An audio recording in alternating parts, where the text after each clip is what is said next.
no echo. Damon Graham, how are you? Good. Nice to meet you. Damon, last year you played here with Gorillaz on Rock Werchter Festival. Graham, last evening you played here on Logische Feesten with The Wave, your other project. How does it feel to be back in Belgium but now as Blur? It's been 10 years actually. Yeah, great. There have been really exciting shows because we've got something new and everyone seems to be digging it and tolerating us, and we're tolerating each other nicely. Exactly 1 month ago there were the Wembley shows. How do you think the tour is going right now, or how do you reflect on those Wembley shows? Well, I mean, it's not really like that. It's just sort of, we're just turning up and doing what we do. It's all a bit of a Blur. dream, a bit of a blur. It's just it's a bit like being in fairyland. Okay. November last year you announced the Wembley gig. It sold out immediately. That became 2 gigs, then it was the world tour. But there was an album as well. Was it always a plan to make another album? No, I think it was a plan to play Wembley, and then when that happened, it was sort of, well, we can't really do that without something new, something that represents us how we are now, something that we can be really proud of. So when we walk on that stage, we're walking on because of what we've just done, not what we did in the past, or what we were about to do. How did those songs come to life?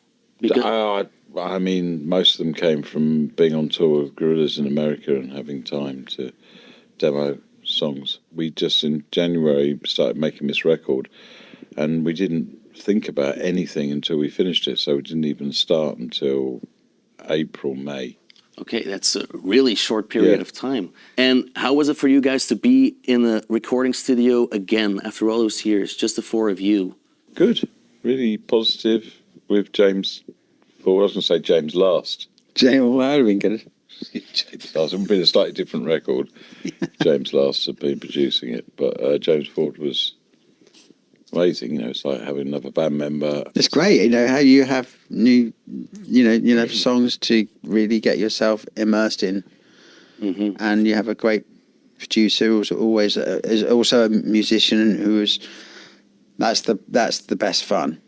I mean, it's hard work too, and it's stressful at times, and you've got to try and come up with the goods. But it was really good fun doing that, actually. Yeah, just enjoying being in the same room together is absolutely essential.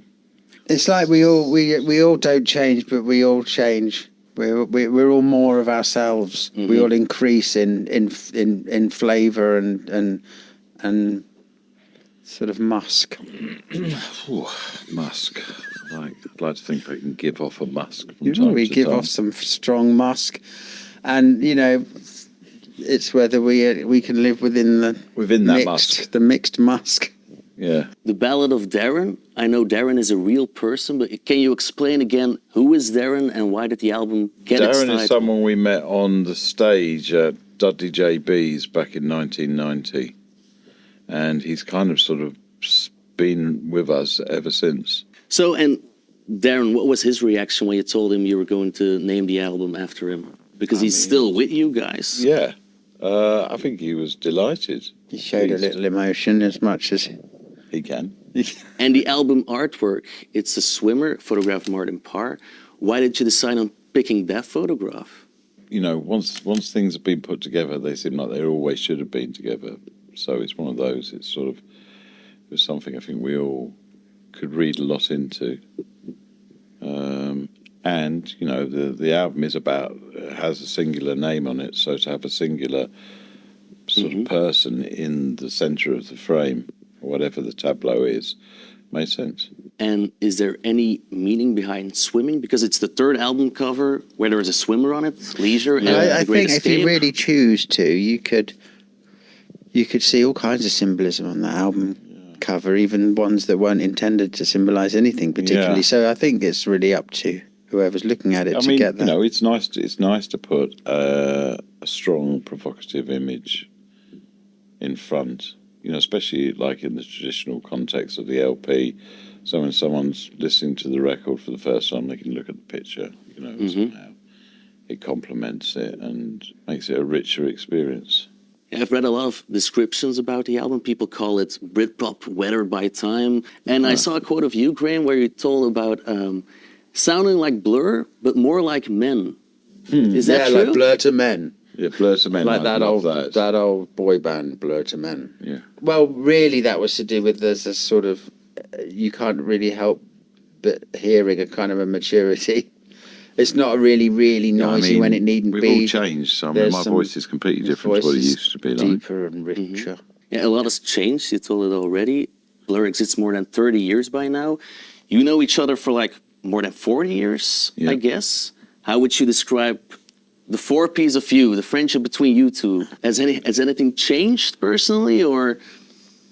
We got together because we were sort of decided that it was a good thing. We make music.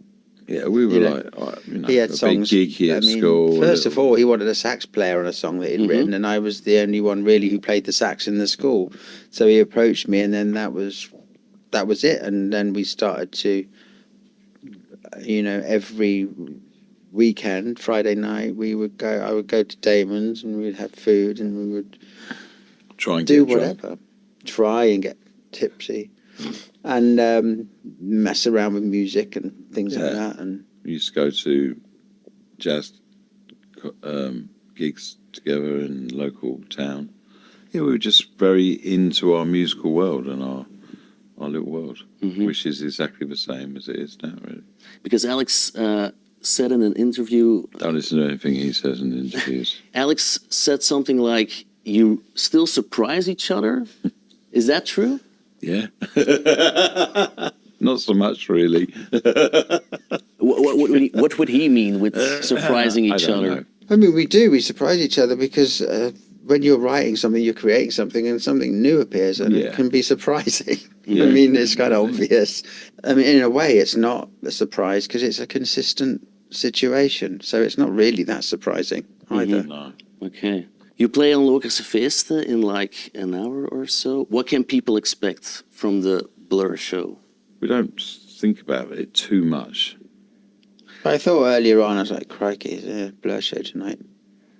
And then sometimes it does hit me. Yeah, I mean, he that- did that- another that- show last night, so he's. I mean, that's. But it's an I know what that's intent- like. It's it's- quite. It's nice in one way. It's lovely, but in another way, it's. But kind I of, did hit a point today where I was like, yeah, it's very intense and emotional. Yeah. The Blur set, Mm-hmm. and there's a lot happening. Yeah, I mean, and it's also exhausting. really, I mean, it's kind of like it's just a thing of what Blur is. It's just intense and it's got its ups and downs emotionally. It's hilarious. It's Yeah, hilarious and intense. I saw a clip of you losing a tooth recently, right? Did you? Yeah, I saw it on the internet. You lost a tooth and That's found it fake back. news. No, right. Somebody Fake did that. news, Somebody set news. that up. My teeth are absolutely fine. No, sometimes if I don't put glue in my tooth at the back, Fixodent, if I sing to certain shapes, it can fly out. Okay. So I have to stick a Fixodent in it. Okay.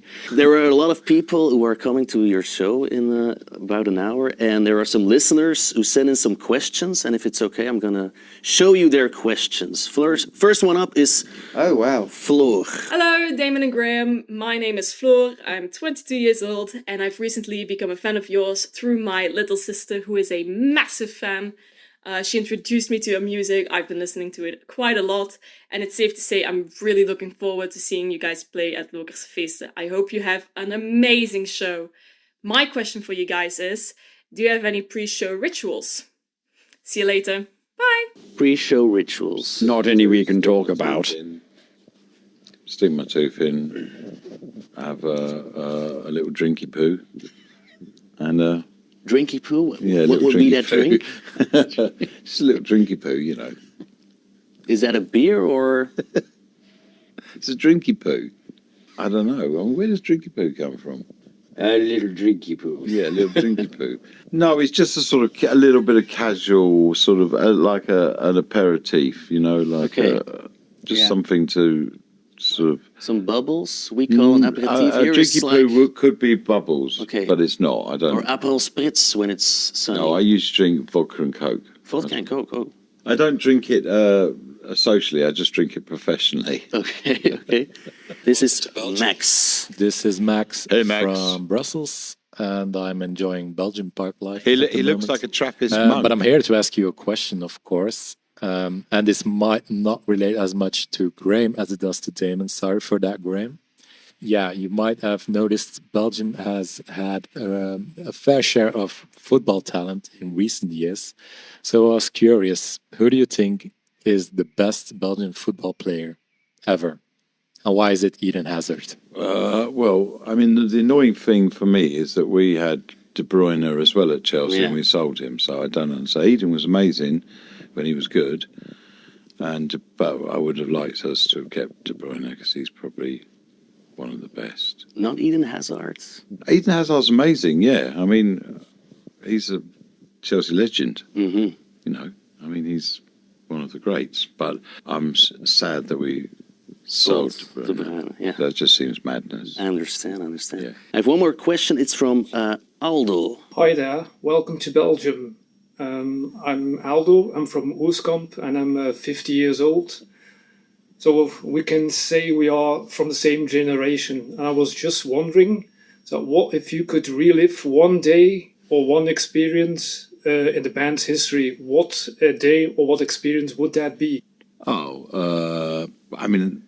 I mean, Sunday night at Wembley was for me as good as it gets. You know what I mean? As an experience, it kind of made everything worthwhile. You know what I mean? Everything that we've been through. It just sort of started to ramp There up. was something magical about it. I mean, but can you relive that? Probably not. Mm-hmm. I think that's the definition of magic, is that it's so momentary that you just have to be in it. You know. Okay. That would be. I wish you a great show on Locusts of Feesten as well. Cheers. Thank you so much.